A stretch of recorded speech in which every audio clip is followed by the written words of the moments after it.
Hi, everybody. Welcome back. And we are still looking at pre-reading methods that give you real results when you're reading college textbooks. I'm Candace Cooper, and I am your academic and reading coach today. And I am really looking forward to sharing with you, again, my method for getting real results with college textbooks when you are new to a learning environment. So, one of the methods I want to talk to you about is a method that many of us already know about, and that's annotation, right? So in the previous videos, we covered ideas regarding what it means to get used to a text by looking at the chapter reviews and previews, taking a look at what the author gives you in terms of clues in the first paragraph and the last paragraph and all that good stuff. We've given techniques about establishing context, understanding the author that you're reading, the year that something was produced, and maybe even the reason or the occasion for that piece. And so today I want to talk to you a little bit about a more practical skill that you use whenever you're pre-reading, and that is annotation. Now, annotation is not something that should just stop at the pre-reading stage. It's definitely something that you want to use a lot of during the active reading stage, and maybe even a little bit in the post-reading stage when you're reviewing information again.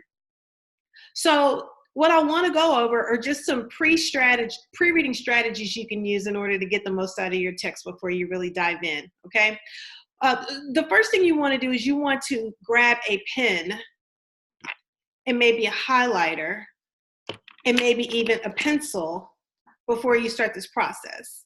The reason is because if you have various forms of symbolic communication, you can know what something means right away. So let me give you an example. In a previous video, I talked about how in graduate school, I had to study some information that I wasn't all that excited about learning. And so I really had to trick myself into getting into the material. The book is super dense, it's super long, and it had information that I was actually adverse to learning. I did not want to learn about it. I came from a very religious background, and this was based in human evolution and in religion. And so it kind of just rubbed me completely the wrong way. And so I had to trick myself into getting involved in this. And this is after teaching several years of developmental reading, writing, and English and humanities and everything else, right, at the college level. So even us, dinosaurs in the business still have to remember how to study and how to get things done, right? And so for you guys who are going back to school after having children or being in the workplace and all that other good stuff, this one is for you in terms of engaging a text and actually touching it, right? So in the digital age, we've gotten into all kinds of ways of communicating and all kinds of ways of reading. So we have ebooks, we have audiobooks, we have all kinds of ways to remember information. So some of us, though, remember whenever you just have plain old regular books. And so, annotating these books actually helps you to remember more effectively information than maybe looking at it and touching it on a screen. I don't know all of the science behind it, but the research proves that people who study textbooks and touch them with tools do much better than those who don't, all right? So I want to talk about exactly how to do that effectively. So one of the first ways you do it is you take a look at the book itself and you do something really, really interesting, and that's just read the title, right? So in the previous video, I talked about how to take that title and how to find keywords in the text that help you identify exactly what's happening in the title, right? And if you want to look at that, you want to go back and look at the very first video that was posted on my real success formula for pre-reading. You want to go back and take a look at video 1. But this whole questioning of the title, should it just be about finding keywords to go along with it? Instead, you want to make sure that you're asking a real question of the title, right? And I'm going to get this together here in a second and know where to point. Okay, so for instance, the title of this text or the first chapter is called Religion and Reality. So I asked the question, what is the difference between religion and reality? What's the difference? How are they the same? right? And so in asking that question, it helped me to then trick myself into wanting to know the answer. And so I started reading once I got to the active reading stage with that question in mind. And so this is just an annotation trick that you can use in order to get engaged with the text and want to know more about the information. And so you're reading them with a purpose, and you're not just, going through the information and casually sipping, your cafe latte along the side and thinking that you're taking in information. Another thing that you'll probably notice about this page is that there are two different colors being used here. On one hand, you see that there is pencil work up here, and down here, there is purple ink, okay? So the pencil work is what I did in the pre-reading side before I started going in to take a little bit more of a deep dive to try to figure out if I could find out exactly where they were going with this whole religion and reality piece, all right? So I actually did this step first by questioning, and then to help me find answers, I went in and I circled all of the words that go along with the topic or the title of this text, right? So that's a good way to study. Another thing that you can do in the annotation process is to try to take what you've circled, which is annotating, by the way, and then try to make sense of it by analyzing this information to come up with maybe a main thought or a main idea. So for me, I was able to take this concept of religion and reality. I was able to link it to the word sacred, and I was able to look at non-ordinary reality. And then I was able to figure out that this text just may be taking me into a thought process about multiple realities that are both ordinary and non-ordinary after reading these two paragraphs, right? But I was able to figure that out because I did the annotations first to clue my eye in so that I could know exactly what I should be reading in order to figure out what this thing is going to be about. So when I got to class, I was able to speak intelligently about religion and reality, mainly just because I had this first paragraph or two finished, and I was able to answer my own question about what is the difference between religion and reality. I had at least a preliminary thought anyway. So by the time I got to school, my professor started lecturing. I was able to figure out, as I continued to listen, the links between these two ideas because I did my pre-work. So I didn't completely have to understand it all going in, but I did have at least enough of a baseline so I can access new knowledge, right? So that's one way of annotating. Another way of annotating is to look up new words, right? So for instance, in this section,